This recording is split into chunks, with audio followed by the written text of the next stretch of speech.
Hi everybody! So today we're going to be reading from this story, The Green Fairy Book, which is full of like fairy tales and stories that have been handed down through history. This is a weird one. It's called Jack My Hedgehog. Let's see what all that's all about. Now, don't forget to listen to the end. Got a shout out. No fast forwarding it just to see, because that's not right, is it? Anyway, let's have a little read and see what this one's all about, shall we? Jack My Hedgehog. Oh, I wonder if I know any Jacks. We'll have to see. There was once a farmer who lived in a great comfort. He had both lands and money, but though he was so well off, one thing that he wanted to complete his life and his happiness was children, and he had no children.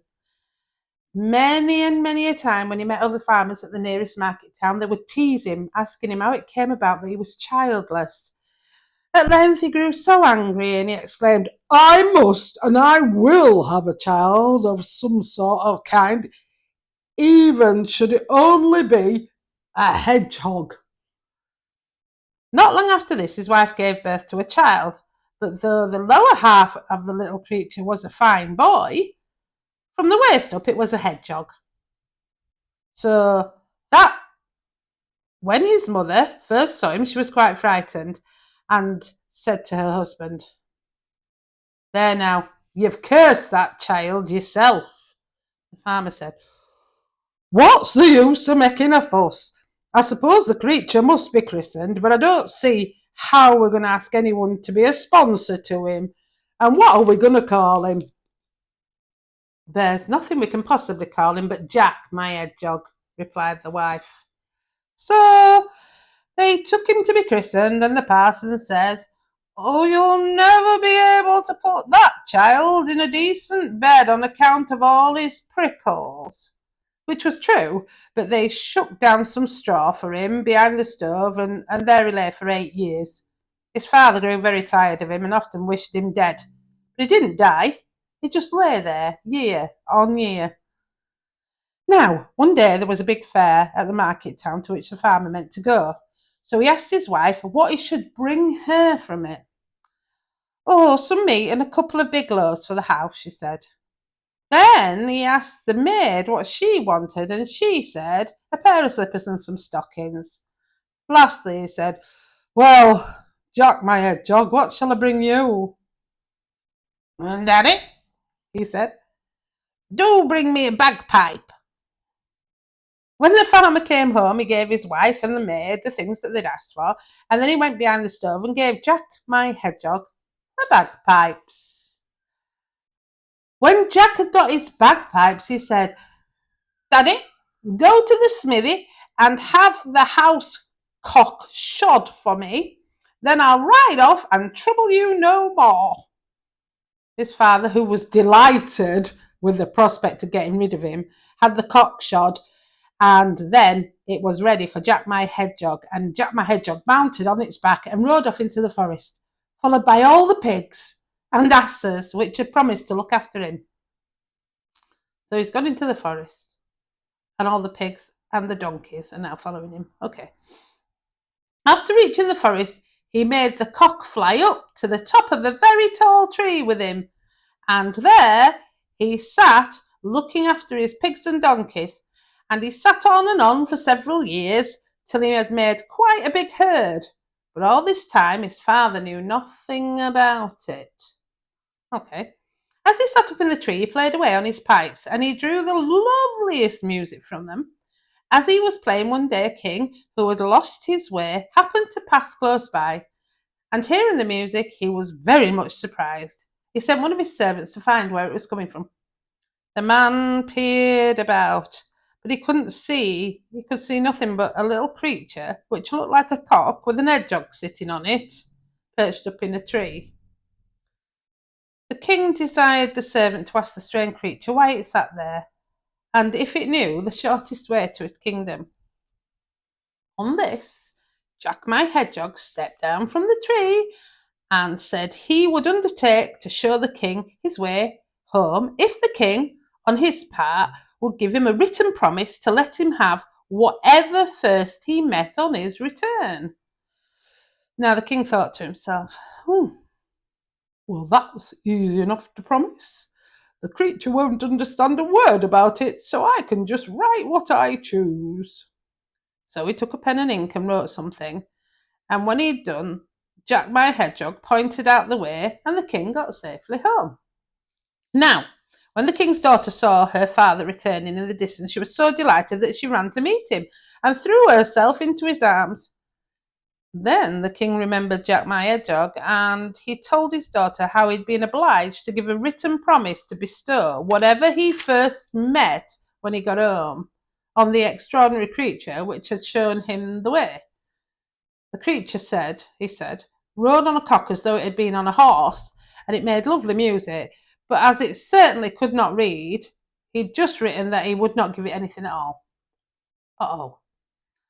At this, the princess was quite pleased and said how cleverly her father had managed, for that, of course, nothing would induce her to have gone off with Jack my Hedgehog. So Jack the Hedgehog had said to him, whatever you see first when you get back to the kingdom, that's what I want you to give me. And he wrote a note, but he didn't write that on it because he was a lion king. It was not the Lion King. Not the Lion King. A lying king who has told big porky pies. Meanwhile, Jack minded his asses and pigs. Asses is, I like donkeys, I just want you to know I'm not swearing. Sat aloft in his tree, played his bagpipes, and was always merry and cheery. After a time, it so happened that another king, having lost his way, there's a lot of kings losing the way, isn't there? In the forest. Oh no, because the forest was really vast. Passed by with his servants and escort. He too heard the music and told one of his men to find out whence it came. The man came under the tree and looked up at the top, and he saw Jack the Hedgehog astride the cock. The servant asked Jack what he was doing up there. I'm minding my pigs and donkeys, but what do you want? Was the reply. Then the servant told him that they'd lost the way and wanted someone to show it to them. So down came Jack My Hedgehog with his cock and told the old king he would show him the right way if he was solemnly promised to give him the first thing that he met in front of his royal castle. So the same promise that he'd asked from the first king. The king said yes and gave Jack a written promise to that effect. Oh, that's good. So he's actually done that. Then Jack rode it out in front and pointed out the way, and the king reached his own country in safety.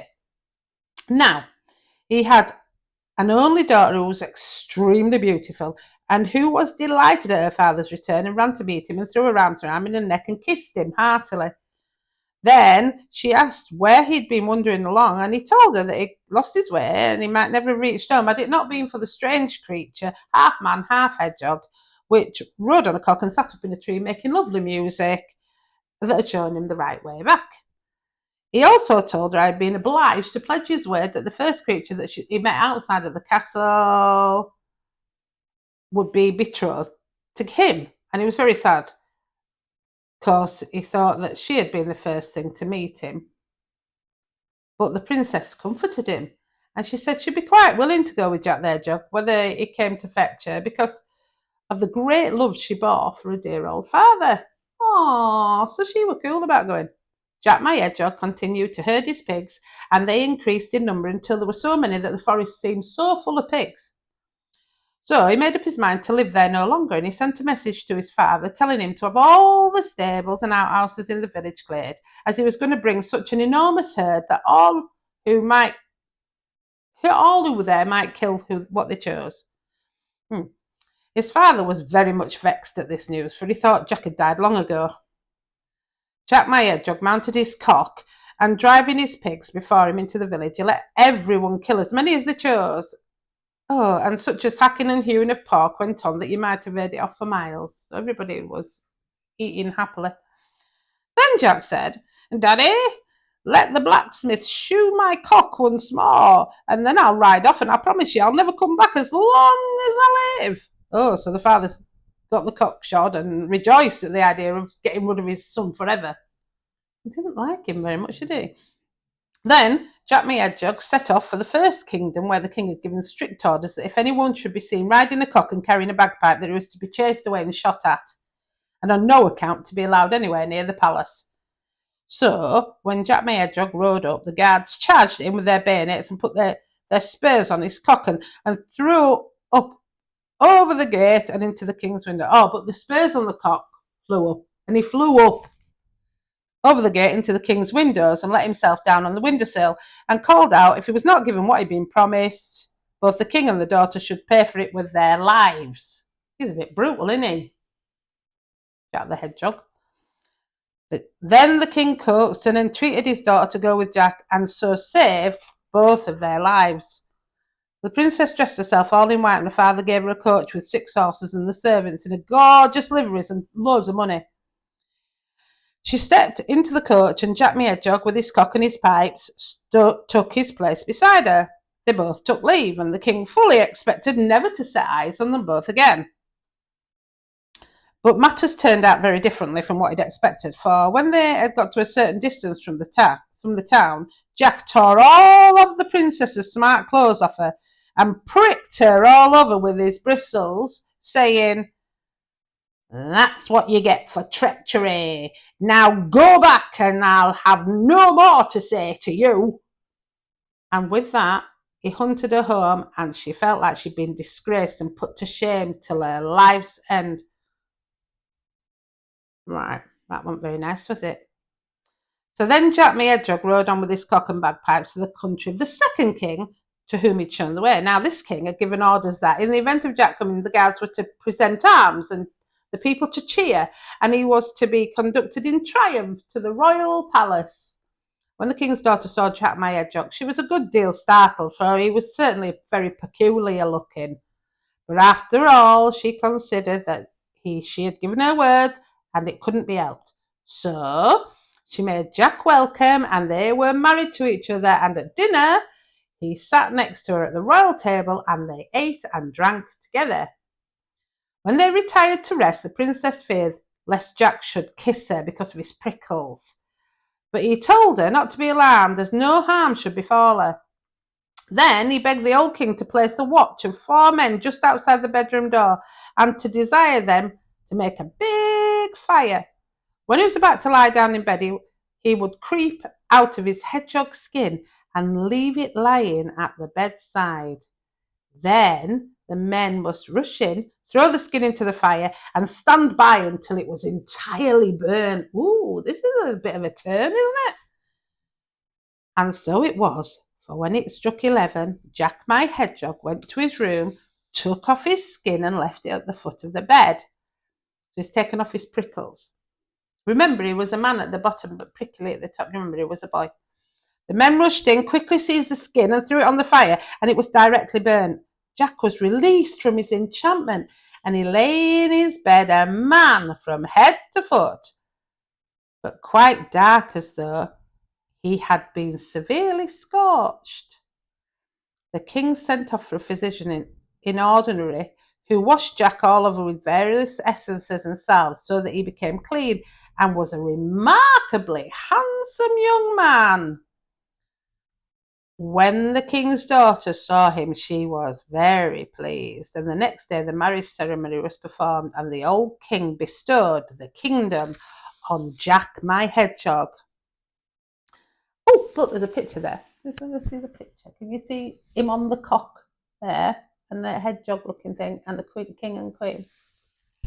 After some years, Jack and his wife went to visit his father, but the farmer didn't recognise him and declared he had no son, and he had one, but that one was born with bristles like a hedgehog and gone off into the wide world. Then Jack told his story, and his old father rejoiced and returned to live with him in the kingdom. Well, I'm not sure that Jack's father deserved to go and live with him in the kingdom, do you? Because when he was born with his prickles, he wasn't interested and he wanted to get rid of him. He wasn't very nice, really, was he? But hey ho, I suppose that might just be a story about forgiveness. Who knows? I don't know. Anyway, today's shout out is to a little boy called Mason. Thank you. You've been asked to be shouted out today. I hope that you haven't got prickles, and I hope that you're kind and lovely. I'm sure you are, because you like listening to stories. So thank you for listening, Mason, and see everybody next time. Bye.